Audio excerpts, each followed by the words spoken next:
ये वीडियो आपके लिए बहुत इंपॉर्टेंट होने वाली है। यदि आप प्रधानी के इलेक्शन का इंतजार कर रहे हैं या फिर आप चुनाव लड़ना चाहते हैं, तो ये वीडियो लास्ट तक ज़रूर देख के जाइएगा क्योंकि यहाँ से क्लियर हो जाएगा, आपको तमाम वीडियो नहीं देखना पड़ेगा। स्पष्ट हो जाएगा कि आपका चुनाव कब-कब है और आपको अपनी तैयारी में कितनी तेज़ी लानी चाहिए। तो यहाँ पे सबसे पहले हम शुरुआत कर लेते हैं यहाँ पे कि उत्तर प्रदेश में प्रधानी चुनाव, ग्राम पंचायत प्रधान के चुनाव जो हैं, 3 स्तरीय पंचायत चुनावों का हिस्सा होते हैं। आखिरी चुनाव आपको सबसे पहले ये बताना है कि आखिरी चुनाव जो है अप्रैल 2021 में हुए थे, इसलिए अगला चुनाव 5 वर्ष के भीतर अर्थात अप्रैल 2026 तक होना अनिवार्य है।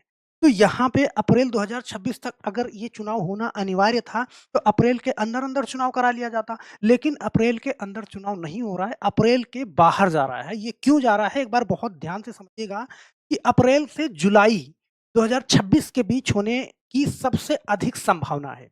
सही है?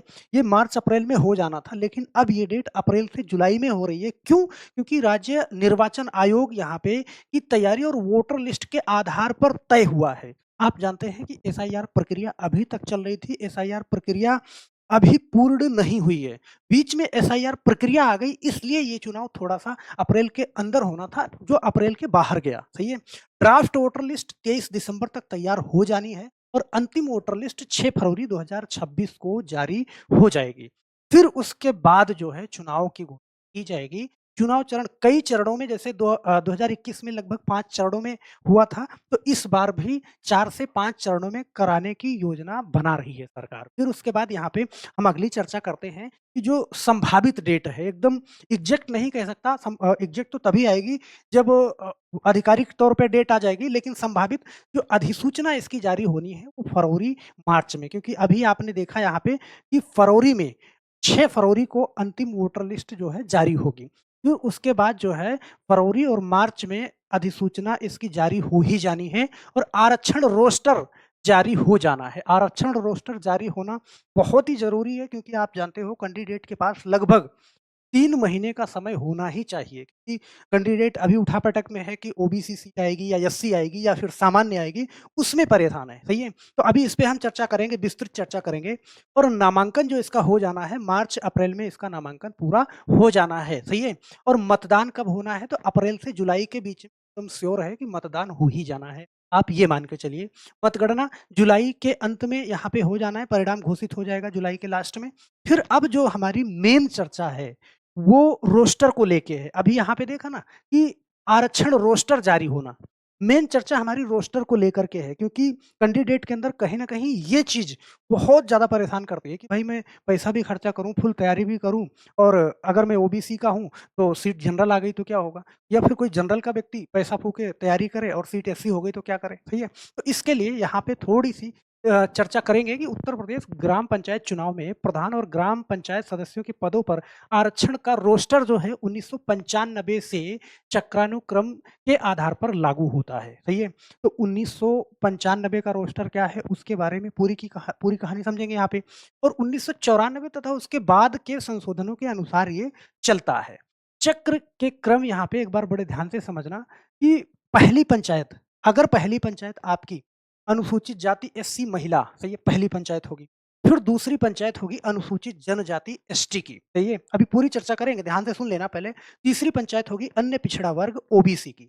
फिर चौथी पंचायत होगी एससी की और पाँचवीं पंचायत होगी सामान्य अनारक्षित। तो क्या यही चीज़ लागू होती है? जवाब है नहीं। अगर इसी क्रम में होगा तो फिर आप बड़े आसानी से समझ जाओगे कि इस बार हमारे यहाँ पे कौन-सी सीट है। इसके और भी कारक हैं। वो कौन-कौन से कारक हैं, वो सारी चीज़ें समझेंगे, सही है? अगर मैं पूरी ये कहानी में समझा देता तो आप एकदम एग्ज़ैक्ट पता पा जाते कि हमारे यहाँ पे कौन-सी सीट आएगी। लेकिन एक बार समझना, मैं उसको समझाने की कोशिश करूँगा यहाँ पे। इसके और कौन-कौन से कारक हैं? तो एक सबसे बड़ा कारण है क्या, जनसंख्या। क्योंकि आप जानते हैं कि जो आरक्षण नियम लागू हैं, वो एससी कैटेगरी के लिए 21.15% मतलब 21% सीटें किसको जानी है, एससी वर्ग को। और फिर अनुसूचित जनजाति 0.6 मतलब यूपी में ये शून्य के बराबर है, टोटल का 0.6% जो है अनुसूचित जाति यहाँ पे एसटी वर्ग के लिए अनुसूचित जनजाति का होना है। फिर अन्य पिछड़ा वर्ग, ध्यान देना सबसे ज़्यादा जनसंख्या किसकी है, ओबीसी की और 2011 के अनुसार लगभग 52%। तो 52%, लेकिन 50% की कैपिंग है, तो जनसंख्या कितनी भी ज़्यादा हो जाए, 50% ज़्यादा सीटें जो है किसी वर्ग को नहीं जा सकती। बात समझ रहे हैं? वैसे तो 52% 2011 के अनुसार हैं। अभी इस कंडीशन को जोड़ लीजिएगा तो अभी और ज़्यादा है। लेकिन ये जो सिस्टम बनना है 2011 के अनुसार ही ये रोस्टर जारी होगा, इस चीज़ को समझना, सही है? फिर उसके बाद इन दोनों का मिला करके इन दोनों का लगभग जो है 77% से ज़्यादा नहीं होना चाहिए। किसका? ओबीसी और एससी का, सही है? अब यहाँ पे थोड़ी-सी चर्चा ये समझना बड़े अच्छे से, अगर 57,695 प्रधानों में ले लिया जाए, तो ओबीसी 27%, लगभग 15,577 प्रधान ओबीसी के होंगे और एससी कैटेगरी का ले लिया जाए तो 11,940 प्रधान एससी कैटेगरी के होंगे और एसटी कैटेगरी के 323 प्रधान होंगे और शेष 29,855 प्रधान वो सामान्य श्रेणी से आएंगे। लेकिन रोस्टर जारी होता है दोनों फैक्टर को लेके, एक जनसंख्या को लेके और दूसरा जो मैंने दिखाया क्रम को लेके। तो हम जो है अगली वीडियो आपको जनसंख्या और क्रम दोनों को मैनेज करके, ये वीडियो ज़्यादा लंबी ना हो जाए इसलिए मैंने पार्ट बनाया। यहाँ पे आपको सिर्फ डेट बतानी थी कि ये इलेक्शन कब हो ही जाएगा, सही है? कब तक रोका जा सकता है इसके बाद नहीं। तो आप ये समझना अप्रैल से जुलाई के बीच में ये इलेक्शन हो ही जाएगा।